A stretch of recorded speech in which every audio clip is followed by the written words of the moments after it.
Alô meus amigos, aqui jornalista Homero Roberge, estamos de volta aqui com o meu canal e hoje eu quero falar de uma coisa muito importante, mas importante mesmo para o nosso planeta e ninguém se dá conta, as abelhas. E está comigo aqui o biólogo, professor Jason, futuro diretor da escola Otto Forschut aqui em Capivari de Baixo, nosso grande amigo, coincidentemente meu sobrinho, casou com a minha sobrinha. Mas o Jason, um biólogo, eu considero ele um cientista, um cara que conhece tudo de abelha. Ele vai falar das abelhas e ele inclusive tem abelhas aqui na casa dele. Tudo bem, professor? Tudo bem, bom dia. Bom dia. Bom dia a todos os ouvintes e aqueles que assistem o canal do Homero. Eu acho que ele encheu um pouco a minha bola, eu não sei tudo sobre abelha, né? Eu sei alguma coisinha. Perfeito. Né? Então, com relação às abelhas, quando a gente fala de abelhas, todo mundo já pensa primeiro no ferrão, né? Perfeito, perfeito. A gente precisa entender que é o seguinte, nós temos uma abelha que ela é mundialmente conhecida, mundialmente criada para comercialização de mel, para comercialização de cera, né? Essa abelha ela é conhecida como Apis mellifera, esse seria o nome científico. E a tradução literal do latim seria a abelha do mel. Essa abelha ela já foi domesticada há milhares de anos. A gente tem relatos desde o Egito Antigo, estima-se há pelo menos 3.000 anos, que essa abelha já tenha sido domesticada pelo ser humano para a produção de mel. Perfeito. Essa abelha ela tem como forma de defesa os ferrões. Então ela tem ferrão, ela tem veneno nesse ferrão e ela usa para isso. Essa abelha se tornou mundialmente famosa porque ela é muito adaptável, ela se adapta a praticamente todos os climas e ela tem formas de captar as flores e recursos naturais muito especializados, né? Muito generalizado, por assim dizer. Certo. Ela consegue ir em uma gama muito grande de plantas de várias regiões do planeta. E com isso ela então é uma grande produtora de mel. Nós temos assim linhagens que podem chegar a produzir em verão e primavera até 13 quilos de mel por semana. Então é muita coisa. Então é notório que essa espécie se espalhou pelo mundo todo. Só que essa espécie é uma espécie europeia. Nós temos uma versão dela europeia e nós temos uma subespécie africana. Essa abelha também foi introduzida no Brasil, né? Esses relatos eles estão um pouco confusos, mas estima-se que tenha acontecido por volta do século XVIII, entre o século XVII e o século XVIII, né? Um padre tenha trago algumas caixas da Europa, em torno de 30 caixas, e aí foi introduzido. Pelo menos esse é o relato científico aqui no Brasil. Perfeito. Uma coisa que ninguém sabe quando se fala de abelhas, né? A verdade, duas coisas. A primeira delas é que existem muitas espécies de abelhas que não têm ferrão. Perfeito. Inclusive são essas que tu tem aqui na tua casa. Isso mesmo. A Capeta pode mostrar as casinhas aí, né? Isso. Depois nós vamos abrir, vamos mostrar algumas ali, nós vamos ver como elas não... Perfeito.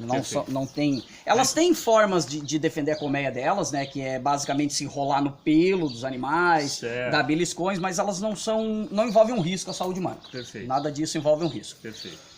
Então, o que a gente precisa entender? Primeiro ponto importante é que nem toda abelha é social. Nem toda abelha tem uma colmeia como as que a gente está acostumado. Certo. Na verdade, a maioria das espécies não tem. Segundo ponto importante é que as abelhas nativas do Brasil, as espécies que são brasileiras, elas não têm ferrão. Perfeito. Até elas são conhecidas como meliponídeos. Atualmente, eu tenho aqui na minha casa, eu crio uma espécie que ela é da nossa região. Qual é o objetivo? Primeiro desse objetivo, é não introduzir uma espécie que não seja da nossa região, isso pode levar a um desequilíbrio ecológico, né? Segundo, essas abelhas elas podem recolonizar o ambiente natural, né? Nós temos um parque ambiental aqui, talvez elas comecem a colonizá-la também. Perfeito. Daqui elas migram para lá, Isso. Ou não, vão e voltam. Vão e voltam, né? Assim. Só que existe uma época na primavera e no verão que existe um fenômeno que a gente chama de enxemiagem. O que é essa enxemiagem? É que quando as abelhas elas estão numa quantidade muito grande de indivíduos na colmeia, quando a colmeia está em um grande quantidade de recursos naturais, elas estão muito bem estabelecida, pode surgir uma rainha e essa rainha estabelecer uma nova colmeia. Perfeito. Uma nova colônia. Vão digamos assim, vão criando outros núcleos. Isso mesmo. Outras tribos. Isso mesmo, né? Elas vão se difundindo, se espalhando. Perfeito. Né? Um fato importante sobre essas abelhas nativas, né? Primeiro, nós temos assim, ó, a Apis, eu falei que a Apis mellifera vai em todas as flores, mas algumas flores não podem ser polinizadas pela Apis. Nós temos um fenômeno chamado vibração do abdômen. E algumas flores só liberam pólen se o abdômen dela vibrar, se o abdômen da abelha vibrar, isso libera o pólen da flor. O que acontece é que a Apis mellifera não faz essa vibração do abdômen. Então tem algumas plantas nativas brasileiras que elas não vão ser polinizadas pela Apis mellifera. Né? Então, perfeito, essa é a importância das abelhas nativas. Perfeito. E depois ele disse que eu enchi a bola, né? Ô, Geiso, e por que ela é tão importante? A gente vê comentários, a gente vê reportagens que se a abelha acabar, acaba o planeta. Qual é a importância disso tudo? Então, assim, de forma geral, e agora colocando as abelhas como animais polinizadores, independente da espécie, se é uma espécie nativa ou se é Apis mellifera, né? Certo. E estima-se que pelo menos 60% das plantas cultivadas pelo ser humano dependam da polinização das abelhas. Perfeito. Pelo menos 60%. Agora, esses números eles podem variar bastante e dependendo da região do globo até maior. Se não houver a polinização, não haverá a produção dos grãos, das sementes e dos frutos. Certo. E como a população humana ela depende muito das plantas, né? Apesar de nós sermos animais onívoros, a gente se alimenta tanto de animais quanto de plantas, perfeito, mas a base da nossa cadeia, da nossa alimentação diária, ela depende das plantas. Perfeito. O grosso do que a gente se alimenta é plantas.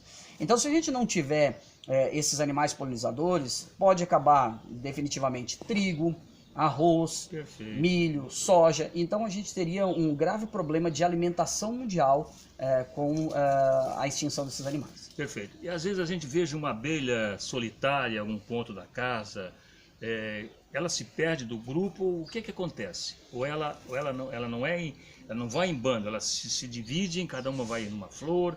É isso que acontece? Essa questão, assim, ó, com a Apis mellifera, ela está um pouco mais bem documentada. Quando a gente fala dessas abelhas nativas, existe um pouco de controvérsia sobre a pesquisa. A gente sabe que existe até uma dança, né? A gente sabe que tem as batedoras, certo, tem abelhas que vão sair, a gente chama essas abelhas de campeira. As abelhas que saem da colmeia para procurar recursos, a gente chama de campeiras, vão para campo, né? Essas abelhas, elas vão ter as rastreadoras, elas vão rastrear. Elas vão ficar procurando fontes de potencial, de pólen e néctar. Certo. E quando elas conseguem rastrear, elas voltam para a colmeia, no caso da Apis, e elas fazem uma espécie de uma dança que determina o caminho. E aí depois elas vão sair em grande número para essas fontes de recurso. Para a produção do mel. Isso, para a produção de mel, para a estocagem de pólen também. Perfeito.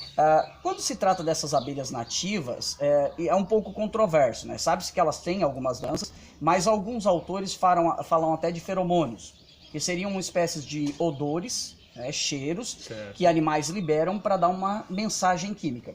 E elas espalhariam esses odores pelo ar, criando uma espécie de um rastro, de um caminho, na qual as suas parceiras conseguiriam encontrar.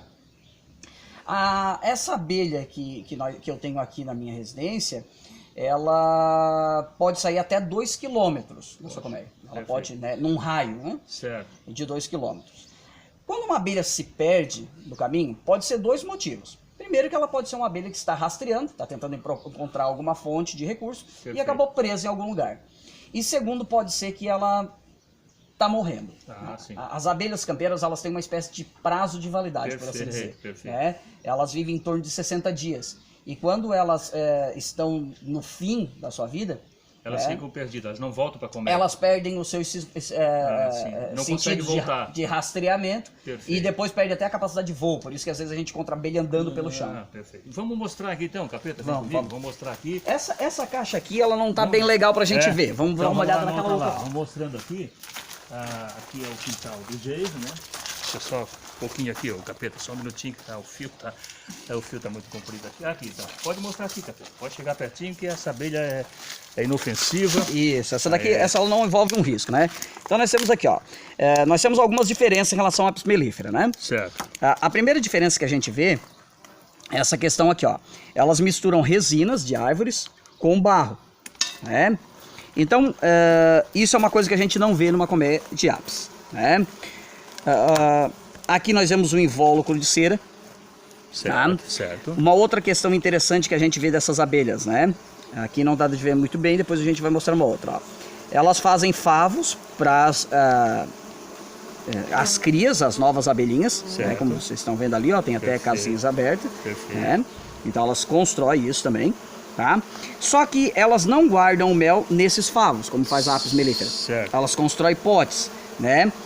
Numa outra caixa ali vai ficar mais fácil pra gente ver, a gente já vai identificar. Tá? Perfeito. Tá bom. É. Aqui, se fosse aquela agressiva, nós já tava frito aqui já. Assim, ó, no Brasil nós temos um problema que nós temos uma abelha africanizada, né? Ah, Foi um perfeito. experimento que foi tentado fazer no Brasil, na qual se cruzou uma linhagem africana com uma europeia, Certo. e ela se tornou uma abelha muito agressiva, Certo. né? Aqui não, né? A gente tem uma abelha que é inofensiva. Tá né? aqui, tá rodeando a gente aqui, sem Isso. problema, né? Essa abelha, ela tem o nome científico de Melipona quadrifaciata. O quadrifaciata significa que ela tem 4 listas amarelas ali no abdômen, né? Aquela Perfeito. parte traseira que a pessoa chama de bundinha, Aham. ela tem 4 listas amarelas. Perfeito. Né? Bem dócil. Sim, sim. Né? Tá bom, eu vou passo pro capeta aqui, capeta. Capeta ficou com medo da abelha. Sem problema. Então tá. Acontece, as pessoas elas têm um certo receio com a certeza, abelha, né? com certeza. E eu não acho errado, Perfeito, né? perfeito. Até porque a gente sabe que ataques por apis mellíferas podem envolver um risco sério à saúde, né? Até de óbito, né? Sim, estima-se que no mundo até 3.000 pessoas morram picadas por abelha. Não que eu quero dizer que ela é uma abelha ruim por causa disso, Sim, vamos sim, deixar uma sim. coisa bem clara, eu não Certo. acho que elas tenham que ser exterminadas, não é isso. Né? Eu só acho que sim, as pessoas têm que ter um certo receio. Né? Quando uma abelha está numa flor, procurando por pólen, ela raramente vai atacar uma pessoa, tá? Perfeito. Essa que é a verdade. Tá se alimentando, Isso, tá isso. numa boa. Se você vai mexer na colmeia dela, que provavelmente ela vai te atacar, tá Perfeito, certo? perfeito. Então, mas eu entendo o receio. As pessoas estão muito acostumadas com a abelha com ferrão, quando Com vê uma abelha certeza. sem ferrão, fica Com com medo. certeza. O nosso tempo aqui é um pouco restrito, sabe Sim. disso, que Uhum. o nosso canal também não pode estender muito, as pessoas às vezes não têm tempo. Para finalizar, só para uma curiosidade minha também, da minha audiência aí, das pessoas que estão curtindo o meu canal, o marimbondo, tem algum parentesco com a abelha ou não? Sim, sim. Assim, a gente fala de classificação biológica, classificação Certo. dos seres vivos, né? E aí nós temos o grande grupo, que é o reino dos animais. Dentro desse grupo do reino dos animais, então, nós vamos ter os animais que têm um esqueleto externo, que tem uma casca por fora e tem as patas articuladas, que a gente chama de artrópodes. Perfeito. Dentro desse grupo nós temos os insetos, e aí as abelhas entram no grupo dos insetos. Certo. E aí os insetos é o maior grupo de animais da natureza, o mais numerosos. Certo. E dentro desse grupo nós temos uma ordem, né, uma classificação, que é chamada de hemíptera. E aí nesse grupo entram as vespas, que são os maribondos, nessa Certo. região a gente chama de maribondo, mas são popularmente conhecido como vespas também. Perfeito. E vespas, as abelhas, né, e as formigas. Perfeito. Inclusive tem algumas vespas que também produzem mel. Perfeito, São poucas muito espécies, bom, mas muito tem. bom. A formiga é quase que parecida com a abelha, elas tem um grupo, tem as operárias, tem a Sim. rainha. Sim, são insetos famosos, né, junto com o cupim, né, são insetos famosos Perfeito. pela colônia, né? Perfeito. Tá aí, esse o nosso cientista, ele disse que eu enchi a bola dele, tá vendo? Ele conhece praticamente tudo sobre a abelha, ele tem abelha aqui no seu quintal, ele é professor de biologia e hoje é diretor da escola Oxford Shoot, é isso? Isso. Sucesso para ti, muito obrigado pela entrevista. Né? As suas considerações finais, meu grande cientista guru Jason. De novo, né? Encheu muito a minha bola, mas Perfeito. eu agradeço a oportunidade de estar aparecendo, né? Eu e minha esposa também temos um canal no YouTube, Perfeito. Jason Castro. Lá A esposa dele também é bióloga, né? Uhum. A Ana Beatriz Robergi, qual é o teu sobrenome mesmo? Carninho. A dela é Carninho, Não. a gente não mudou o sobrenome. Não mudou, ela é continua com o sobrenome dela. Carninha, tá bom. Perfeito. Né? E se alguém quiser curtir mais alguma coisa, mais específico, né? Aqui foi mais generalizado. Com certeza. Pode dar uma entrada lá no canal e dar uma olhada nos nossos vídeos lá. Perfeito. Eu agradeço o Geiso, esse biólogo simpático, inteligente, bem comunicativo. E, claro, nós estamos começando aqui o ano de 2020 e vocês curtem o canal Homero Roberge, vão ter grandes novidades aqui no meu canal. Um abraço, não esqueça de curtir aí, curtir o canal Homero Roberge, deixando seu like, compartilhando com seus amigos e a gente se encontra no próximo vídeo. Tchau, pessoal, e até lá.